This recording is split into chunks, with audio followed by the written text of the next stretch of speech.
भारत के इतिहास में जब 16वीं सदी में विदेशियों का आगमन भारत की ओर शुरू हुआ, तब उसी समय भारत की समुद्री सीमा को मजबूती प्रदान की थी भारत के सबसे महान शासक छत्रपति शिवाजी महाराज जी ने। इन्हीं के इसी ऐतिहासिक कार्य के लिए इन्हें फादर ऑफ इंडियन नेवी या भारतीय नौसेना का जनक भी कहा जाता है। अब वर्तमान में भारत पुनः भारत की समुद्री सीमा को मजबूत करने की ओर बढ़ रहा है, जिसमें भारतीय नौसेना के लिए 2 सितंबर 2022 की तारीख बहुत ही महत्वपूर्ण है, क्योंकि इस तारीख को ही भारतीय नौसेना को INS विक्रांत मिला और भारत की असली समुद्री सीमा के संरक्षक वीर छत्रपति शिवाजी महाराज जी को समर्पित भारतीय नौसेना का नया ध्वज अपनाया गया। और इस युद्धपोत या एयरक्राफ्ट कैरियर की सबसे बड़ी और खास विशेषता यह है कि यह पूर्णतः स्वदेशी है, जो भारत को आत्मनिर्भरता की ओर ले जाने वाला एक ऐतिहासिक कार्य है। आइए और अच्छे से समझते हैं INS विक्रांत को।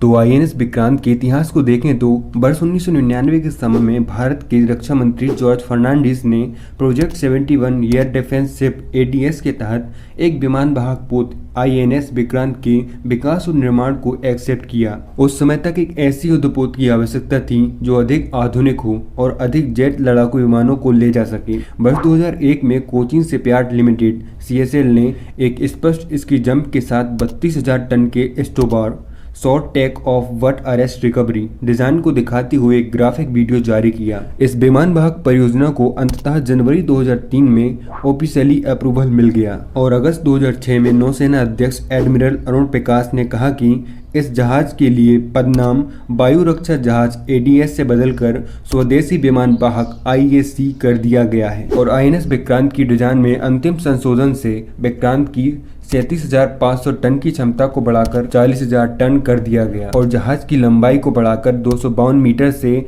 262 मीटर अर्थात 860 फीट कर दिया गया। अब INS विक्रांत का नाम विक्रांत कैसे पड़ा और इसका अर्थ क्या है, यह समझिए। तो भारत का पहला विमान वाहक युद्धपोत था विक्रांत R11, जिसे यूरोप से खरीदा गया था। तो इसी पहली एयरक्राफ्ट कैरियर के ट्राइब्यूट में इस स्वदेशी विमान वाहक का नाम विक्रांत रखा गया और यह एक संस्कृत का शब्द है जिसका अर्थ होता है साहसी।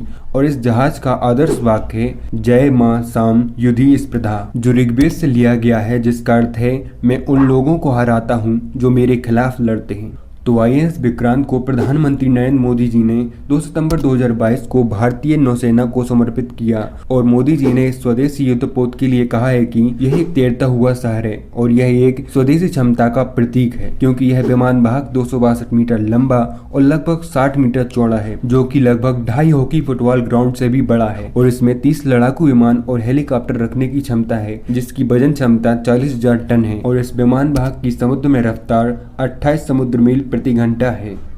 कमिश्निंग समारोह में मोदी जी ने कहा कि INS विक्रांत के साथ भारत उन देशों की सूची में शामिल हो गया है जो स्वदेशी तकनीक के साथ विशाल विमान वाहक पोत का निर्माण करते हैं। इसने भारत को एक नए आत्मविश्वास से भर दिया है। तो भारत का पहला एयरक्राफ्ट कैरियर UK से खरीदा गया था और 1961 में कमीशन किया गया था और पहला INS विक्रांत R11 राष्ट्रीय गौरव का प्रमुख प्रतीक था, जिसने 1997 में सेवा मुक्त होने से पहले पाकिस्तान के साथ 1971 के युद्ध सहित कई सैन्य अभियानों में महत्वपूर्ण भूमिका निभाई थी। और अब भारत के स्वदेशी एयरक्राफ्ट कैरियर के चालू होने के बाद यह नया विक्रांत भारतीय और अंतर्राष्ट्रीय दोनों जल क्षेत्रों की रक्षा के लिए फ्रिगेट, विध्वंसक और पनडुब्बियों के साथ रवाना होगा। जहाज के अंदर की बात करें तो वर्तमान में विक्रांत केरल राज्य में सरकारी स्वामित्व वाले कोचीन शिपयार्ड में है, जहां पर इसे बनाया गया था। यहीं पर कमीशनिंग समारोह हुआ था। एक वरिष्ठ इंजीनियरिंग अधिकारी लेफ्टिनेंट कमांडर साई कृष्णन ने कंट्रोल रूम के बारे में बताया है कि गैस टरबाइन इंजन को चालू करने से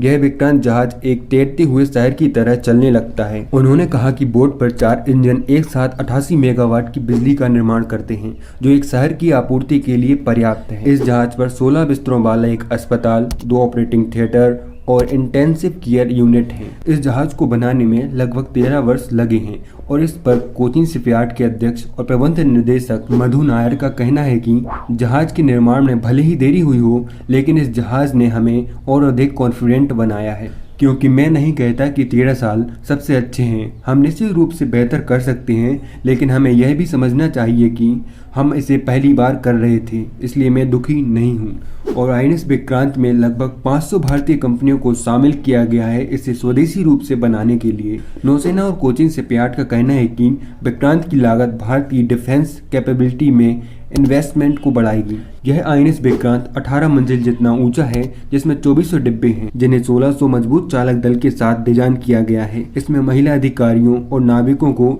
समायोजित करने के लिए स्पेशल कैबिन बने हैं। इसमें एक एविएशन हैंगर 2 ओलंपिक आकार के पूल जितना बड़ा है, जिसमें लगभग 20 विमान बैठ सकते हैं। इस जहाज में एक अच्छी रसोई घर है, जिसकी एक यूनिट प्रति घंटे 3000 रोटियां बना सकती है। और इसमें मेडिकल कॉम्प्लेक्स में modular emergency operation theatre, physiotherapy clinic, intensive care units, pathology setup, सीटी स्कैनर के साथ रेडियोलॉजी विंग और इस जहाज में एक आइसोलेशन वार्ड भी शामिल है। अब इस आईएनएस विक्रांत के साथ ही भारतीय नौसेना को नया ध्वज भी मिला है, जिसमें पहले के ध्वज में अंग्रेजी और गुलामी के प्रतीक को हटाया गया है और नए ध्वज को भारतीय नौसेना के जनक छत्रपति शिवाजी महाराज जी को समर्पित कर उनकी राजमुद्रा को अपनाया गया है, जिसमें नौसेना के नए ध्वज के बाएं कोने में भारतीय राष्ट्रीय ध्वज है और दाईं तरफ एक नीला अष्टकोण है। और इस ध्वज में अष्टकोणीय आकार 8 दिशाओं का प्रतिनिधित्व करता है, जो नौसेना की सभी दिशाओं की पहुंच को दर्शाता है। और यह स्वर्ण डबल पट्टी वाला अष्टकोण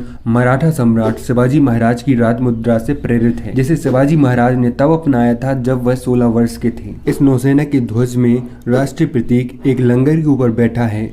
लंगर दृढ़ता का चित्रण है और नौसेना के आदर्श बाग सेम नो बरुणा को एक ढाल पर लिखा गया है। हमारा भारत स्वदेशी व्यवस्था और आत्मनिर्भरता की ओर बढ़ रहा है और यह कार्य काफी सराहनीय है और यह ऐतिहासिक पल हर भारतीय के लिए गर्व का विषय है। जय हिंद।